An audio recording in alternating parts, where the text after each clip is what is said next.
let's talk about your acquisitions yesterday, starting with Pacioretty. What made him a fit here in DC? I think goal scoring would be the primary. I think we got to find a way to score more goals, and that's what he does. Really like the player. Obviously, he's one of the top goal scorers over the past number of years.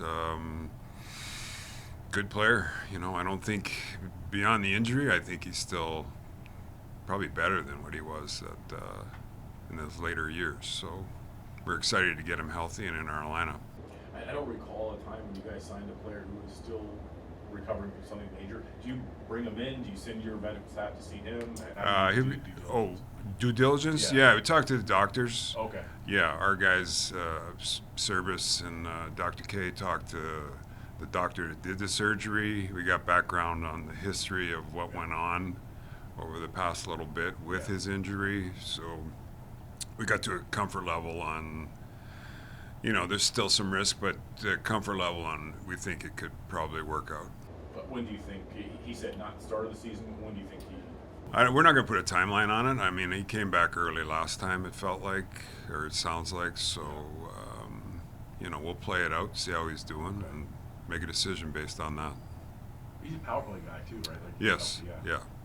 Good power play guy. In the middle, I think He's been a shooter. I think you can use him in different spots. And you see him as like the second line, like between OV and... Yeah, and top six Malone. forward. Okay. Yeah. Okay. On the Pacioretty deal, the bonus structure of it, obviously you all know the cap's going up next year. How much did it help to be able to know that you can sign him to a contract like this that Yeah, a lot. I mean, we had limited cap space, and we were trying to add certain elements to the team. That opportunity within the CBA to have a lower cap hit and carry over if those bonuses are achieved was appealing to us because we got him at a $2 million cap hit instead of a higher cap hit, which we might not have been able to afford. He said the no movement clause was important to him because he bounced around. Yeah, I mean, he's got 5 kids. Yeah. It's a 1-year deal. He's going to start late in the season, so I think it's important for him to have some stability while he's here. On the Edmondson deal, just what did you guys like about him? I think, I think when we were going through the free agent market, the trade market, it's an element that we wanted to add to our lineup. So we watched or got a sense of what free agency for that type of player, physical, net front presence, good leader, has some good size. Looked at the free agent market, what the cost was, decided to go that way, spend a pick on it, and plus the salary retention was appealing to us too, because we could afford that. So we're adding 2 players with a limited amount of cap space. So both that was appealing. He had some health issues too, I guess, low back. Yeah, at the beginning of the year, he had a back issue, and then, we checked it out with Montreal trainers on what exactly his issue is or was. Played the last 20 games healthy, had a good comfort level with where he's at too. How much cap space do you guys have left? I mean, can you make more moves, or is this kind of it for now? We signed Marty here. We have projected what Marty's contract might be. Yeah. So we've saved room for Marty's contract. Those negotiations are ongoing. Yes. Yeah. Have you kind of decided? Are you going bridge deal? No, we haven't. Still going back and forth. We've been busy the last couple of weeks, so things will pick up here Okay. in July. Okay. Where do you see Edmondson slotting in, kind of on the depth chart? Who do you play with? So. Yeah, I mean, there's options, I guess. He's been a top 4 guy at one point. He's been a bottom pair guy too. So I think we'll come in and see how the coaches, how they want to use matchups, who's playing together. I think he'll get a shot to play with different guys and see how it works out, see who has chemistry, and then we'll kind of go from there. PK minutes, will that kind of maybe reduce some of maybe John's minutes on the penalty kill? I'd be more left shot guys. So Yeah. you know, I mean, we have two right shot PK guys. Right. You know, TVR moves to the left side sometimes on the PKs. So, Yep. I mean, that'll be a coaching decision how they want to do that. Brian, the assistant GM said that improving the top six was one of his concerns for the offseason. How do you feel? What do you believe you all's plan is to address the top six going into the offseason? Yeah, I mean, I think Pacioretty's a top six forward. You know, ideally, I think our strategy going into draft time period was to make a trade to, you know, identify, you know, the age group we're kind of targeting and try and make a trade and bring in a top six forward or trade one or two guys or whatever. We were open to possibilities. Pursued a number of things, but unfortunately didn't come through for us. So, you know, I mean, we were looking to add a top six guy through free agency, which we did with Pacioretty. And then we'll continue to monitor the trade market. You know, ideally, we'd have a target age we're looking for, and we'll make a trade for that kind of guy. That target age being 25 to 28? Or, Yeah. I mean, you're 25 to 30, you know, in that range somewhere. Okay.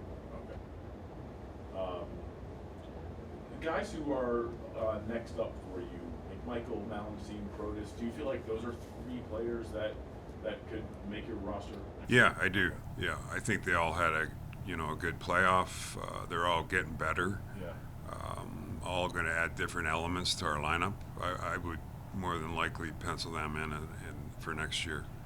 What does Edmonton's addition mean for a guy like Alexiev and maybe even Johansson? I think he brings an element that the other guys don't. I think you need more than 6 defensemen to go into the year with. You need 8, 9. I would count on using. So I like what Lucas has done at the end here in Hershey. So I mean, I think we're open. You know, guys will come into camp and we'll make decisions based on that. So you're saying you think Lucas has a good shot of? I do. Yeah, me personally, yes. Yeah, I thought he played well. Going back to Protus, Beck, McMichael, how much did that Hershey run, winning the Calder Cup, maybe like bring your confidence up these guys could make our roster come the fall? Yeah, I mean, I guess before that, I think we thought they might, but I think you get more assurance to see them do well at that level of play, you know, in the finals and end up winning a championship. I think that just solidifies their development. Okay, so you brought in a couple of older guys yesterday, but you're also adding McMichael, Malmsteen, Protus, Alexiev. Do you feel like that's going to bring your average age to maybe where you want it to be in terms of getting younger? Something we mentioned a lot. Yeah, I mean, I think we added young guys last year. We're going to add young guys this year. I thought we had a good draft. I think some of the guys that are playing in Hershey this year are good young players that'll be a year away, 2 years away. So I think our pipeline is filling up with some good possibilities, and we'll continue to look for opportunities that, you know, if younger or that age group players available in a trade, you know, we'll pursue it. How busy do you still expect to be, whether it's on the trade front or extension front? I mean, it's tough to tell on the trade front. I mean, I think there's conversations that sometimes in the future set up opportunities because they know you're interested. It's a hard call to say how it'll pan out, but I mean, we're going to stay involved, you know, through the summer and into training camp, see what happens. Are you actively negotiating an extension with Tom Wilson right now, or are you going to? No, we'll have some time here now, so we'll start talking and see where it goes from here. Power play coach? Are you guys getting? It's been on hold. Spencer's talked to a couple people. Okay. We'll get together as soon as camp's over and pursue that a little more aggressively. Injuries? Any injuries that we aren't? Dowd had the core surgery or something. Right. He's going to be good to go. He's good to go. Yeah. Sandin was fine. He's good to from go. the hit. Yep. Anybody else that? I don't think so. Okay.